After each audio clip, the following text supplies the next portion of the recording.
안녕하십니까 구독자 여러분. 오늘은 24년 9월 8일입니다. 서울 개인택시 시세 좀 알아보고 가겠습니다. 먼저 대표님 본인 소개 좀 해주세요. 네, 안녕하십니까. 저는 서울 장안평에서 개인택시 매매 컨설팅 업체를 운영하고 있는 우성택시나라 함충근입니다. 네, 대표님 오늘 서울 개인택시 시세가 어떻게 되나요? 요즘에는 시세가 등락의 폭이 없어졌다 이렇게 봐야 될 것 같고요.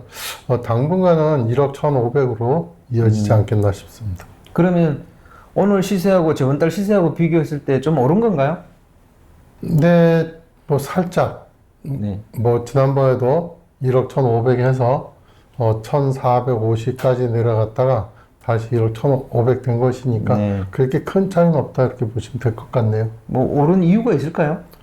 전혀 특별한 건 없고요. 네. 9월 5일서부터 네네. 지난 9월 5일서부터 서울 개인택시 조합에서 개인택시 매매업을 한다고 지금 공포를 해놓은 상태고 네네. 9월 5일날 개소식을 했습니다. 네네. 그래서 9월 6일부터 영업을 시작한다 그랬는데 아직 네. 영업은 안 되고 있는 것 같아요. 네. 서울 개인택시 조합에서 개인택시 양도 양수 업무를 하게 되면 그러면 서울 개인택시 시세는 좀 상승할 가능성이 있나요?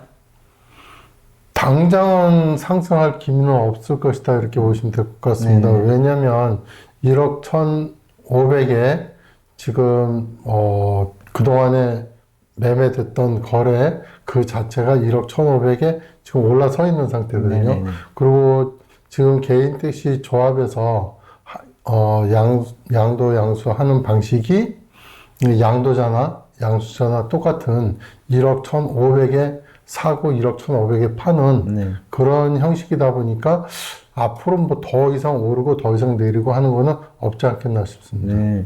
그러면 서울 개인택시 조합에서 양도 양수 과정에 뭐 수수료를 받겠다는 건가요? 네, 맞습니다. 그 매매 건수에 따라서 1%의 수수료를 받는다 이렇게 되어 있습니다. 네. 1%의 수수료요? 네. 그럼 그게 얼마나 돼요? 지금 1억 1,500이니까 115만 원 정도가 되겠죠? 네. 거기에서 부가세 10% 하면 네. 뭐 126만 5천 원 정도가 되겠죠? 네. 예. 그러면 서울 개인택시 조합에서 지정업체를 두고 양도 양수 업무를 처리하는 건가요? 아닙니다. 이번에 한국 모빌리티라는 네네. 그 법인체 한 군데서 입찰을 했어요. 네네. 그래서 원래는 한 군데 하면 유찰이 돼야 되는데 한 군데가 입찰을 해서 그 업체에서 지금 관장하고 있는 상태로 보고 있습니다. 네. 그럼 정상적으로 업무는 다 처리하고 있던가요? 아직까지는 미흡한 상태예요. 네네. 어떤 부분이 미흡하다고 생각하세요? 지금 뭐 상담하는 거라든가 네. 계약하는 거라든가 이러한 자체가 상담 자체가 제대로 안 되고 있다 보니까 네. 그 매도하려고 하시는 분들이나 살려고 하시는 분들이 상담 자체가 안 되니까 굉장히 어수선한 상태죠. 네. 혹시 이 장안평에서 매매 상사를 하시기 때문에 조합에서 개인택시 양도 양수 업무를 관장하는 것 같다 좀 부정적으로 보시고 그런 얘기를 하시는 거 아니에요? 그건 아니죠. 네. 근데 그거는 아니고 지금 상태에서 네네. 만약에 개인택시 조합에서 5만 명의 조합원을 위한 네. 양도 양수를 한다 그러면 어떠한 문제점이 없겠지만 지금은 5만 명을 상대로 해서 양도 양수한다고 지금 개인택시 조합에서는 일을 꾸미고 만들어 놨어요. 근데 지금 펼쳐진 걸 봤었을 때는 5만 명을 위하는 것이 아니라 한 업체, 지금 들어와 있는 모빌리티 그 업체 한 군데에만 이게 도와주는 그런 상태다 이렇게 보면 될 것 같습니다. 네. 그러면 개인택시 조합에서 그 양도 양수 물량을 모두 처리할 수 있을까요? 지금 상태로 제가 9월 6일 날 네네. 거기 조합에도 5일 날도 가봤었고 개소식 하는 날도 가봤고 6일 날도 가봤었습니다. 근데 업무 능력 자체가 현저히 떨어져 있는 그런 상태다 보니까 당분간은 많은 양이 아니라 한두 건 하는 것도 많이 버거워하는 그런 상태가 되지 않겠나 싶습니다. 네. 서울 개인택시 조합에서 매매를 관장하게 되면 장안평에 있는 분들은 어떻게 되는 건가요? 개인 택시 조합에서 모든 것을 100% 관장한다 그러면 네. 장안평 사람들은 보따리에 싸야 되겠죠? 네네. 그런 상태인데 지금 개인 택시 조합에서 하는 형태로 봐갖고는 절대 그렇지는 않다. 오히려 시세가 고정되어 있는 이런 상태로 가다 보면 오히려 장안평 쪽에서는 나아지는 상태가 되지 않겠나 싶습니다. 서울 개인택시 조합에서 만약에 수수료만 이렇게 받는 거로 가면 장안평에서도 매매하는 형태가 좀 변화가 와야 되는 거 아닌가요? 맞습니다. 어차피 그동안에는 매입해서 네. 판매하다 보니까 거기에서 조금 마진폭이 생기는 것도 네. 없잖아 있었지만 앞으로는 수수료 싸움이 아니겠나 네. 그런 생각을 하고 있습니다. 그럼 앞으로는 서울 개인택시 매매할 때는 양도가와 양수가는 동일한 거잖아요. 지금 개인택시 조합에서 양도가나 양수가가 고정이 돼 있다 보니까 장안평도 앞으로는 고정으로 가지 않겠나 싶어요. 네. 장안평 말고 미터기집에서도 서울에서는 개인택시 양도 양수를 한다면서요. 근데 미터기집에서 양도 양수 한다고 했는데 미터기집에서 하는 것이 아니라 미터기집에서는 소개만 하고 장안평에 계신 분들께서 나가서 수거해오고 또 그다음에 거기서 수집도 하고 거기서 또 매도도 하다 보니까 장안평에 계신 분들이 거의 다 하고 있다 이렇게 보시면 됩니다. 네. 어쨌거나 서울 개인택시 조합에서 개인택시 매매를 하게 되면 조합원들한테는 이익이 되는 거 아닐까요? 맞아요. 개인 택시 사업자분들한테 네. 이익이 되기 하기 위해서 지금 이 양도 양수권을 갖고 가서 일을 처리를 한다고 했는데 겉으로 보기에는 조합원들을 위하는 것 같지만 조합원들을 위하는 것이 아니라 지금 한 업체만 이익을 추구하는 그런 상태로 돌변해 있다. 결국은 지금 복지금 자체가 많이 손실이 생겨 있기 때문에 복지금을 충당하기 위한 수단 방편책으로 해서 이 양도 양수를 가져간 거거든요. 그런 상황인데 지금 뭐 수수료를 받고 거기 지금 운영하시는 그분들께서 반을 가져가고 개인 택시 조합에 반을 내는다 그러면 어차피 운영비도 빠지고 하다 보면 개인 택시 조합에 들어오는 돈은 결국 몇 푼 되지 않는다 이렇게 보면 될 것 같아요. 네. 대표님 보시기에 그러면 서울 개인택시 조합에서 개인택시 매매 업무를 하는 거 이거 장기적으로 어떻게 될 거라고 보시는 거예요? 지금 상태로 지금 모빌리티 업체에서 들어와서 한 군데에서 5만 명의 조합원들을 위한 것이 아니라 한 업체를 위한 일이거든요. 그러다 보면 지금 장안평에 계신 분들이 그 한 업체 때문에 많은 손실이 생길 수도 있는 이런 부분을 가만히 보고만 있지는 않을 것이라는 것이죠. 그러다 보니까 또한 조합원님들 역시도 또 거기에 불합리한 그런 제도 자체가 개선되어야 된다. 그러다 보니까 조합원님들도 아무튼 간에 거기에 인정하지 못하는 이런 상태가 됐고 모든 곳에서 인정하지 않는 것을 개인택시 조합에서 한 업체만 위해서 꾸준히 이끌어 갈 수는 없지 않을까 이렇게 생각을 하게 됩니다. 그러니까 대표님은 장기적으로 조합에서 개인택시 양도 양수하는 걸 갖다 부정적으로 본다 이런 얘기잖아요, 그죠? 아니죠. 부정적으로 보는 것이 아니라 장기적으로 봐서 진짜 5만 명의 조합원들을 위한다면 한 업체를 위하는 것이 아니라 5만 명의 조합원을 위해서 개인 택시 조합 내에서 어떤 그 매매업을 완전히 관장해서 복지회로 모든 것이 다 이렇게 들어갈 수 있게끔 한다 그러면 가능할 수도 있겠죠. 장안평에서 매매 상대를 하시기 때문에 그렇게 보시는 거 아니에요? 그거하고는 다르죠.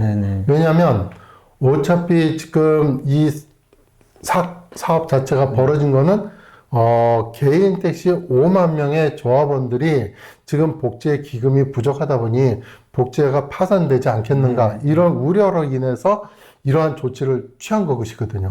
그러면 진짜 복지회 차원에서 조합원들을 위하는 일이라면 어떤 한 업체를 중요시 여기는 것이 아니라 5만 명의 조합원들이 원하는 그 사람들이 진짜 필요로 하는 그러한 제도를 만들어서 운영을 하는 게 맞지 않겠나 싶은 겁니다. 그러면 서울 개인택시조합에서 양도양수 업무를 어떤 식으로 개선해야 된다는 거예요? 글쎄, 개선은 조금 전에도 말씀드렸지만은, 어떤 업체를 끼고 하는 것이 아니라, 조합 자체에서 일반 직원, 또 아니면 조합원들이 직접 나서서 봉사하는 형식으로 돼야 되겠죠. 그래서 거기서 나오는 수익금 자체가 모두 다 복지기금으로 들어간다 그러면, 복지가 좀 빠르게 정상으로 회복되는 길이 좀 빨라지겠죠. 그렇지만 지금 이 한 업체로 이관을 시켰고 한다 그러면 수익 자체가 나눠먹기 시게 되니까 복지에는 그냥 조합원들을 위하는 형식이다 하는 건 겉으로 드러나기만 하는 것이고 조합원들한테 직접적인 이익이 생기는 건 없다 이렇게 보는 거예요. 지금 개인택시 조합에서는 조합원들이 있지 않습니까? 그 조합원들이 계시면 거기서 매도권이 많이 일어날 것입니다. 그렇지만 매수권은 적잖아요. 매수권이 적은 것은 지금 현재 장안평에 계신 분들이 그 매수하시는 분들을 연결을 시켜주는 역할을 하게 되겠죠. 그러다 보면 개인택시 조합하고 개인택시 지금 장안평에 계신 분들하고 서로 윈윈한다 그러면 매도권은 거의 조합으로 흘러나오지 않겠나 이렇게 생각을 합니다. 그리고 이제 장안평 쪽에서는 매수권을 관장하는 이런 상태가 거의 이루어지지 않겠나 싶은 거죠. 아니 왜 조합에서는 매도권을 관장하고 장안평은 매수권을 관장하지 않겠나 이렇게 생각하시는 거예요? 지금 장안평에서는 개인택시 처음부터 그러니까 이제 어떤 한 분이 개인택시를 하려고 하면 일단 정밀검사 받아야 되고요. 그 다음에 택시 자격증도 취득해야 되고, 그 다음에 이제 4박 5일 교육도 받으셔야 되고, 그 다음에 신규자 교육도 받아야 되고, 그 다음에 인허가도 내야 되고요. 그 인허가 내가지고, 차량 출고해서 명의전까지 다 돌아갔지만, 그 전에는 거기까지만 해줬었어요. 장안평에서도. 근데 지금은 그런 것이 아니라, 어떻게 콜을 받아야 되는지, 어떻게 수익 구조를 만들어 가야 되는지, 어떻게 해야 수입을 많이 올릴 수 있는지, 또 손님한테 어떻게 대해야 이 운전하면서 손님하고 기사 간에 트러블이 생기지 않겠는가, 이제 그런 것도 알려드리고 있거든요. 근데 지금, 개인택시 조합에서는 그러한 부분에서는 아직까지 안 되어 있는 것 같아요. 그러다 보니까, 많은 사람들이 이 장안동으로 유입되는 경우가 많이 있을 것이라는 거죠. 제 개인적인 생각으로는 개인택시 양수하시려는 분들이 조합에서 주로 개인택시를 사려고 하지 않을까요? 그런 생각이 드는데요. 그럴 수도 있을 것입니다. 왜냐하면 많은 사람들이 어떻게 홍보하느냐에 따라서 달라지는데 과거에는 장안평 하면 사기꾼 집단 이런 얘기들을 많이 했었습니다. 그렇지만 지금은 안 그렇습니다. 지금은 장안평이 많이 완화됐고 온화해졌고 또 모든 것은 개인택시 양도 양수권은 거의 다가 장안평에서 이루어진다 이렇게 보시면 됩니다. 그 과거에는 그러니까 9월 5일 이전에는 지부를 통해서 사신 분들이 많으세요. 근데 지부에서 사신다고 해서 거기서 매매를 하는 건 아니었지 않습니까? 근데 거기에 들어가시는 분들이 장안평에 계신 분들이 들어가서 그 물건을 사갖고 오고 또 물건을 팔기도 하고 이랬던 거예요. 그러다 보니까 과거에도 지부 사무실을 가면 안전하다. 그런 거를 홍보물로 해서 많이 퍼뜨려 놨죠. 그리고 그분들이 과거에는 장안평 가면 맨 사기꾼만 있다. 이런 거를 홍보하다 보니까 장안평의 인식이 안 좋아졌던 것이죠. 근데 사실은 안 그렇습니다. 그 조합에 가고 사고 팔고 했던 분들이 전부 다 장안평에 계신 분들이에요.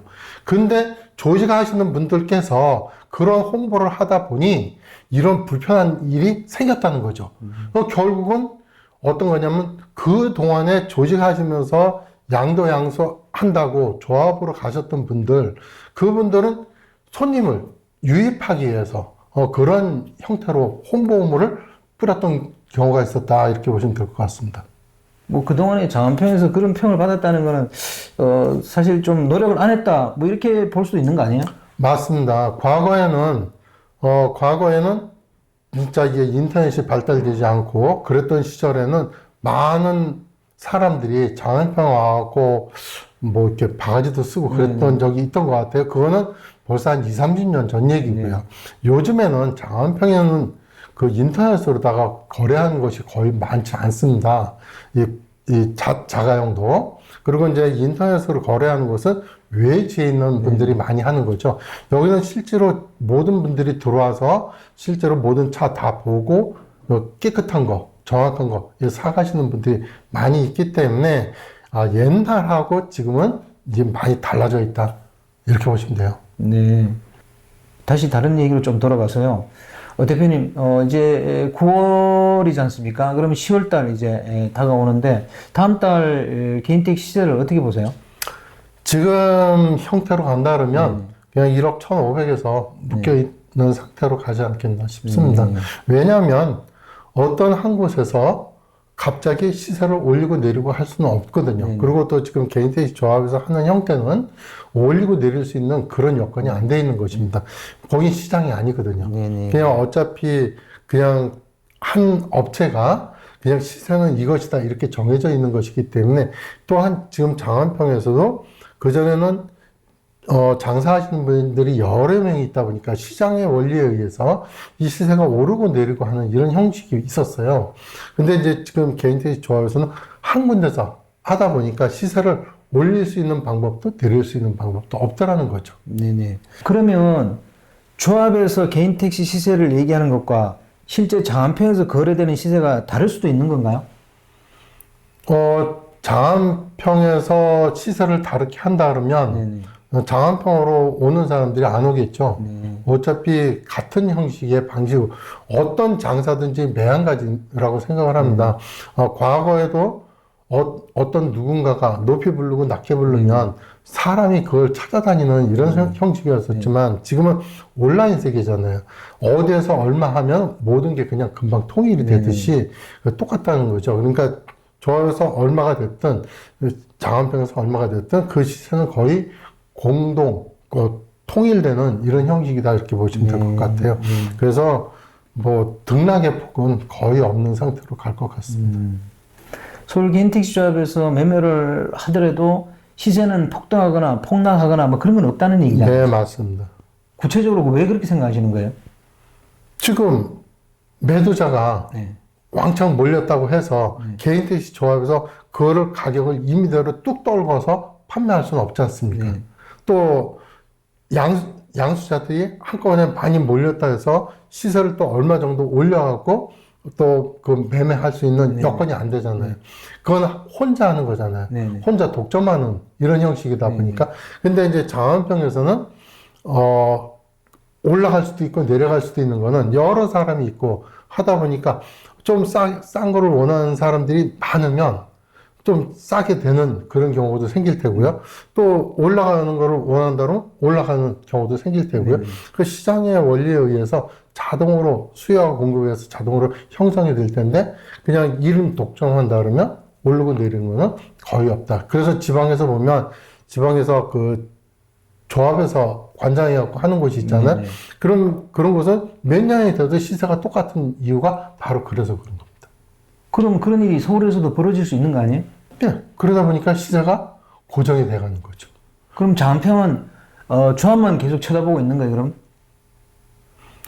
지금 상태에서는 조합을 쳐다보는 것이 아니라 조합에서 지금 장안평을 쳐다보는 이런 형식으로 바뀌어야 될 것 같습니다. 아니, 지금 현재는 그렇다고 봐야죠. 예. 아니, 사람들이 이게 많이 팔려 그러면 좀 시세가 내려가야 되고, 또 많이 구입하는 사람이 많으면은 좀 시세가 올라가야 되고 그런데, 그거는 뭐 조합에서도 그런 역할을 해야 되는 거 아닌가요? 글쎄요, 그거까지는 아직까지는 모르겠어요. 조합에서 어떤 형식으로, 그 사람들 생각이 어떤 건지는 모르니까.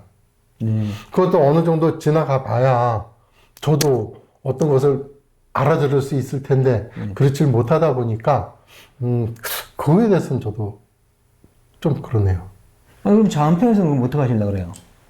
장안평에서? 장안평에서는 일단은 팔려하는 사람이 많아요. 팔려하는 사람이 많이 몰려들으면, 그럼 당연히 시세는 떨어지겠죠. 조합에서 만약 1억 1,500이라고 계속 얘기를 한다면. 거기서 계속 하도, 여기서 내려야 팔리지 않습니까? 그래, 내려야 사가는 사람이 사갈 테니까요. 팔려는 사람은 그럼 조합에다가 계속 팔려고 하겠죠. 왜냐면 거기가 비싸니까. 예. 근데 거기는 수주를 기다려야 되잖아. 네네. 언제가 될지는 모르는 이런 상황이. 근데 팔려는 사람이 그 무한정 기다릴까요? 무한정 기다리는 거는 없을 거 아니에요. 네네. 그러다 보니까 팔려는 사람은 자기가 어떤 이유에서 팔려고 할 텐데, 그러면 빨리 팔리는 쪽으로 따라서 움직일 수 있겠죠. 그러다 보니까 많이 나오면 장안평이 내려갈 거고, 또 살려는 사람이 많으면 장안평 올라갈 것이고, 만약에 조합에서 올리지 않고 1억 1,500 계속하면 살려는 사람은 그쪽 가서 살려고 하겠죠. 네네. 그러면 그동안에 거기서 쌓아놨던 거 팔면 될 테고요. 서울에서 한 달에 거래되는 양도 향수 물량이 몇 건이나 돼요? 한 250에서 한 300개 정도요. 네네. 네. 어차피 지금 조합에서 관장했고 한다 할지라도 20에서 30% 넘기기는 쉽지 않을 것 같습니다. 네네. 그러니까 조금 시간이 지나봐야 되겠습니다. 이거는 그죠? 맞습니다. 네네.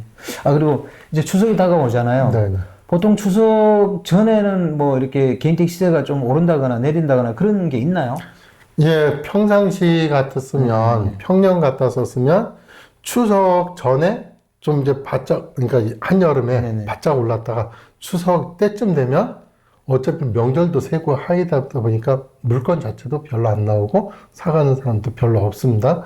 그래서 이제 추석이 새면서 찬바람이 불기 시작하면 시세는 내림세로 돌아서는 겁니다. 근데 요번에는 개인택시 조합에서 매매건을 관장한다 하니 이것이 변수가 어떻게 이동될지는 저도 지나가 봐야 알 것 같습니다. 네네. 그러면 이제 마지막으로 서울에서 개인택시 하시는 분들에게 대표님께서 이런 지금 시기에 어떻게 좀 대처하는 게 좋겠다. 그거 조언 좀 해주세요.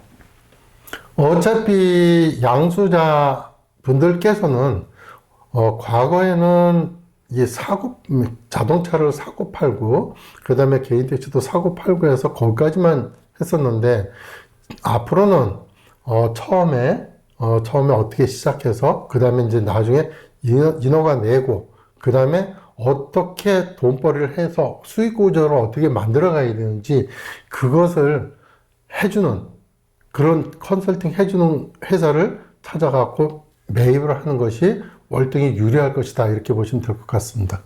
아니 그것도 그거지만 이제 처음 하시는 분들은 뭐 어디가 좀 쌀지 아니면 어디가 더 안전할지 이런 걸 걱정하잖아요. 거기에 대해서 좀 한번 조언 좀 해주시라고 말씀드렸습니다. 네, 앞으로는 시세는 거의 균등한 상태로 나갈 것 같아요. 과거에는 뭐 이렇게 보이지 않는 것도 있고 인터넷에 올라와 있는 것도 있고 안 올라와 있는 것도 있고 이러다 보니까 눈에 보이는 게 없었는데 앞으로는 조합하고 서로가 견주다 보면 시세는 확고하게 드러난다. 그렇기 때문에 시세는 보고 대신 어느 업체에서 어떻게 해주느냐에 따라서 그 업체로 이동하는 것이 가장 좋겠다 이렇게 보시면 될 것 같네요. 양수하시는 분들은 편안한 곳에 가셔서 하시면 될 것 같습니다. 결국은 양수하시는 분들이 여러 가지를 검토한 다음에 편한 대로 가시라 그런 얘기잖아요. 네, 맞습니다. 네, 오늘 인터뷰 감사합니다. 네, 구독자 여러분, 오늘 24년 9월 8일입니다. 서울 개인택시 시세 변동 크게 없습니다. 그리고 무엇보다도 서울 개인택시 조합에서 개인택시 매매 업무로 관장하게 되면서 혹시 그 개인택시 처음 하시는 분들이 뭐 시세가 오르지 않을까 그런 걱정을 할 수도 있는데요. 실제 이렇게 장안평에 있는 매매상사분과 이렇게 인터뷰를 해보면 그런 걱정은 안 하셔도 될 것 같습니다. 오히려 서로가 이렇게 경쟁이 되기 때문에 개인택시 양수하시는 분들에게 오히려 좋은 점이 있지 않나 그런 생각이 듭니다. 자, 호화전은 다음 주에 또 다른 주제로 구독자 여러분 찾아뵙겠습니다. 안녕히 계십시오. 호호 아지였습니다.